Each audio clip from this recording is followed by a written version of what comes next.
अस्सलाम वालेकुम। आप देख रहे हैं खरी बात लुकमान के साथ। मेरा नाम मुबशर लुकमान है। आज आपने वज़ीर आज़म पाकिस्तान की तकरीर भी देखी होगी जो उन्होंने नेशनल असम्बली में की है एबटाबाद के सानहे के मतलब। उस तकरीर से पता नहीं आपको क्या पता चला है। मैं आपको जो बताना चाह रहा हूँ उससे यकीनन कुछ ना कुछ सवालात उठेंगे। आपको मैं एक बड़ी हैरान कुन इतला देना चाहता हूँ कि 9/11 के ऊपर जो प्लेन हाईजैक हुए उनमें 19 हाईजैकर्स थे जिन्होंने उन सारे प्लेन्स को वर्ल्ड ट्रेड सेंटर में गिराया, जाके एक फिलाडेल्फिया के ऊपर, पेंसिल्वेनिया के ऊपर गिरा, एक जो है वो पेंटागन की बिल्डिंग के अंदर गया। 19 हाईजैकर्स जिनके ऊपर तमाम जंग शुरू की गई, जिनका मतलब ये कहा गया कि वो अलकायदा से ताल्लुक़ है और जिनको उसामा बिन लादेन ने डायरेक्ट ऑर्डर दिया था कि वो वर्ल्ड ट्रेड सेंटर के ऊपर और पेंटागन के ऊपर हमला करें। आपकी इतला के लिए अर्ज़ है कि उन 19 में से 6 अफराद जो हैं वो इस वक्त ज़िंदा हैं और वो बात भी कर रहे हैं, और उनमें से एक की बात मैं आपको सुनाता भी हूँ। Watch now. जैसा कि हमें बताया जाता है कि 4 से 5 हाईजैकर्स जहाज में थे। इनके नाम मुसाफिरों की लिस्ट में होने चाहिए, लेकिन जो लिस्ट जारी की गई है इसमें न तो किसी मुश्तबा हाईजैकर का नाम है और न ही किसी अरब का नाम मिलता है। हम जानते हैं कि FBI का एक मुखबिर इन हाईजैकर्स के साथ रह रहा था। इन हाईजैकर्स के घर, कार और क्रेडिट कार्ड का बिल भी अमरीकी हुकूमत अदा करी और ये एजेंट थे। और शवाहिद से ये बात भी साबित होती है कि इनको बनाया गया। इनमें से एक हाईजैकर का पासपोर्ट मलबे में से मिला। हालांकि हर तरफ आग ही आग थी, लेकिन जहाज के एक तरफ से पासपोर्ट निकलता है और वो जमीन तक बिल्कुल ठीक पहुंच जाता है। वो पिछले 6 माह से कह रहे हैं कि हमें न सिर्फ पासपोर्ट मिला है बल्कि इसके साथ सबूत भी मिला है कि हाईजैकर जिंदा है। 19 हाईजैकर्स में से कुछ अब भी जिंदा हैं। अब्दुल्ला अल अम्मारी का कहना है कि मुझे यकीन नहीं आता कि FBI ने मेरा नाम लिस्ट में कैसे डाल दिया। उन्होंने मेरा नाम और तारीख़ पैदाइश बयान की, लेकिन मैं खुद कुछ हमला आवर नहीं हूँ। मैं आपके सामने हूँ और जिंदा हूँ। मुझे तो ये भी नहीं पता कि जहाज़ कैसे उड़ाते हैं। तकरीबन 6 हाईजैकर्स अभी भी जिंदा हैं। FBI ने आज तक अपनी दोबारा लिस्ट जारी नहीं की। जो भी शवाहिद पेश किए गए हैं, इनमें ये बात भी साबित नहीं होती कि इन हाईजैकर्स का किसी भी तरह उसामा बिन लादेन के साथ कोई ताल्लुक है। जी, वेलकम बैक। आप देख रहे थे कि यानी हैरानी की बात यह है कि 500 फ़ारेनहाइट की डिग्री की जब आग लगी है जिससे पूरी इमारतें गिर गई हैं, जहाज़ एक्सप्लोड हो गए हैं, हज़ारों लोग मर गए हैं, लुक़मा अजल को शिकार हो गए हैं, वहाँ पे एक पासपोर्ट हाईजैकर का जो है वो बिल्कुल सही सलामत FBI को वहाँ पे मिल गया। लेकिन FBI से और पूरी अमरीकी हुकूमत से और अमरीकी अवाम से बिलखसूस मेरा एक सवाल है कि ये जो हाईजैकर्स जो उन जहाज़ों के अंदर थे, जो उस ख़ास तौर पे जहाज़ों के अंदर थे जो वर्ल्ड ट्रेड सेंटर को लगा, वो फ़्लाइट्स का जो मैनिफेस्टो है, पैसेंजर मैनिफेस्ट है, उसमें कहाँ पे उनके नाम है? मेरे पास अमेरिकन एयरलाइंस और यूनाइटेड एयरलाइंस के फ़्लाइट मैनिफेस्टोज़ हैं इस वक्त, जो पैसेंजर की लिस्ट हैं जिनके ऊपर, जो ख़ुद उनकी शाये की हुई हैं, जो खुद एयरलाइंस शाये करती हैं। ये मैं नहीं बना सकता। इसमें उन हाईजैकर्स के नाम कहाँ हैं जिनके मतलब ये कहा जाता है कि उन्होंने जहाज़ उड़ा के वर्ल्ड ट्रेड सेंटर के अंदर गिरा दिया और वर्ल्ड ट्रेड सेंटर गिर गया, उसमें हज़ारों लोग मर गए, जिसकी वजह से ये पूरी एक जंग जिसने आधी दुनिया को अपनी लपेट में लिया हुआ है वो शुरू की गई। पहले इराक के अंदर, फिर अफ़गानिस्तान के अंदर, और अब पता नहीं कहाँ कहाँ, अब लिबिया के अंदर भी कहीं ना कहीं जा रहे हैं उसमें, जिसके अंदर ऑपरेशंस किए जा रहे हैं, ड्रोन अटैक्स हो रहे हैं पाकिस्तान के अंदर। ये पैसेंजर मैनिफेस्टो मेरे पास दोनों एयरलाइंस के हैं और आप ये देख सकते हैं कि मेरे पास इसमें हैंड रिटन नोट्स हैं उन पायलट्स के, मतलब जिसमें लिखा हुआ है चेक्ड इन लिस्ट, पायलट नहीं, फ्लाइट बर्सर्स के, यानी ये। और इसमें अगर आप देखें तो इसमें हैंड रिटन नोट है कि 175 passengers, no jump seats, no jump seaters, no one, और आगे कोड नंबर लिखा हुआ है और उसके ऊपर साइन किया हुआ है। इसमें कहाँ है वो पैसेंजर्स जिन्होंने मुबैना तौर पे उन जहाज़ों को अगवा किया और उनको वर्ल्ड ट्रेड सेंटर पे लगाया? ये सारी रोयदाद जो है ये शुरू होती है एक ऐसे दिन से जो 9/11 से 4 दिन पहले का है।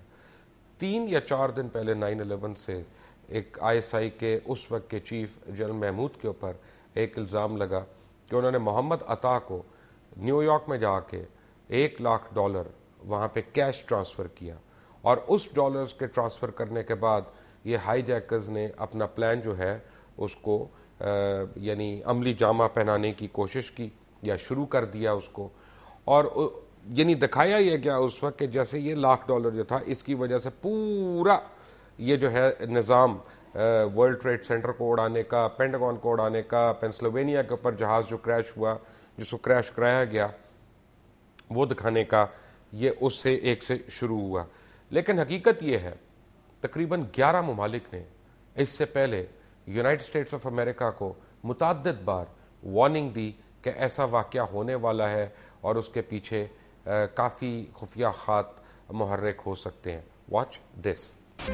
CNN को जो भी खुफिया दस्तावेजात मिली, इनके मुताबिक प्लान बिल्कुल वाज़ेह था। वो अमेरिका के किसी भी कमर्शियल जहाज में बैठ सकते हैं, कॉकपिट पर कंट्रोल हासिल करके CIA के हेडक्वार्टर पर हमला भी कर सकते हैं। दूसरी इमारतें जिन पर हमला किया जा सकता है, इनमें पेंटागन और वर्ल्ड ट्रेड सेंटर भी शामिल हैं। जॉर्ज टेनेट के मुताबिक सिक्योरिटी के बारे में तहफ़्फ़ुज़ात थे। हमले के बारे में जो भी वार्निंग दी जा रही थी, इसमें काफ़ी हकीकत थी, और ये कहा जा रहा था कि जब सदर 1 माह की छुट्टियों पर होंगे तो कुछ ड्रामाई अंदाज में जरूर होगा। तकरीबन 12 ममालिक ने अमेरिका को इत्तलात फराहम की थी कि अमेरिका पर कोई हमला होने वाला। ये तो आपने देख लिया, लेकिन उसके बाद मैं आपको बताऊं कि जो FEMA जो है, उनकी जो एक ऑर्गेनाइजेशन है, उसका रिस्पांस क्या था इसके ऊपर। पूरी बात यह है कि उन्होंने यहाँ पे एक्सरसाइजेस प्लान की हुई थी। 1997 में यहाँ पे 66 एक्सरसाइजेस प्लान हुई वर्ल्ड ट्रेड सेंटर के ऊपर कि जी इसके ऊपर हमला हो तो कैसे होगा, क्या होगा, कौन सी बिल्डिंग कैसे गिरेगी। और जिस दिन 9/11 को ये हादसा पेश आया या ये वाकया पेश आया, उस दिन भी 24 ऐसी एक्सरसाइजेस अमेरिकन सिटीज़ के अंदर ये की जा रही थी कि वर्ल्ड ट्रेड सेंटर और पेंटागन की बिल्डिंग के ऊपर एक साथ हमला कैसे हो सकता है। और एक ऐसा उसको कवर दिया गया कि जनाब जब उस दिन प्लेन्स हाईजैक होते हैं या प्लेन्स जाते हैं और वो अगर 70-80 मिनट भी अपनी फ़्लाइट पाथ से डिविएट करते हैं, तो लोगों को ये लगता है कि ये एक्सरसाइज का एक हिस्सा है and it's not a sinister plan. और इसके आगे एक बड़ी खौफनाक चीज़ है और बड़ी खौफनाक मुमासलत है, वो मैं आपको थोड़ी देर तक बताऊंगा और दिखाऊंगा आपको, मैं दिखाऊंगा भी वो चीज़।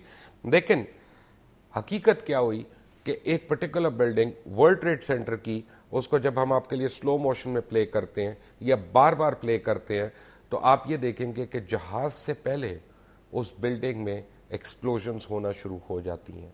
Watch now.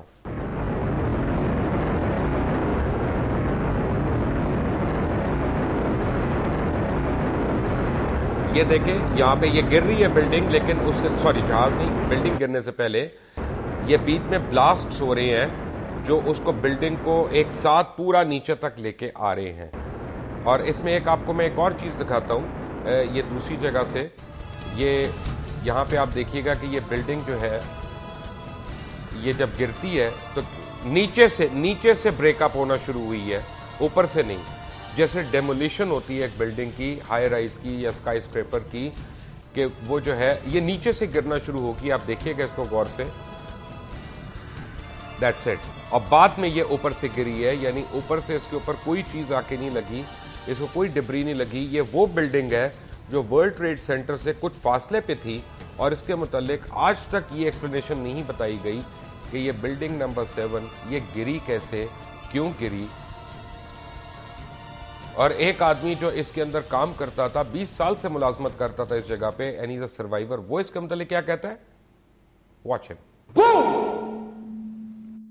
An explosion so hard that pushed us upwards. And it came from the basement between the B2 level and the B3 level. And when I went to verbalize, we hear boom! The impact of the plane on the top. लेकिन ये explosion, ये धमाका, ये जहाज का था कि जहाज से पहले भी कोई धमाका हुआ? लोग क्या कहते हैं, एनी शाहिदीन क्या कहते हैं न्यूयॉर्क के अंदर। Watch now.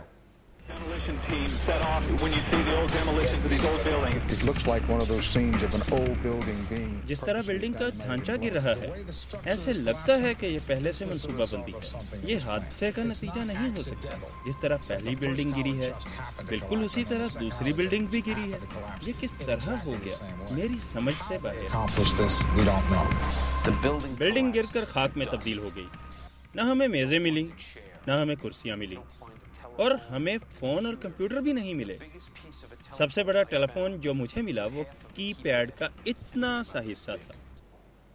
फिजिक्स के लॉ को डिफाई करता है कि जेट फ्यूल जो है वो इस तरह से पिघलाएगा, स्टील को इस तरह पिघलाएगा, और 8 हफ्ते के बाद भी वो गर्म रहेगा जैसे लावा होता है।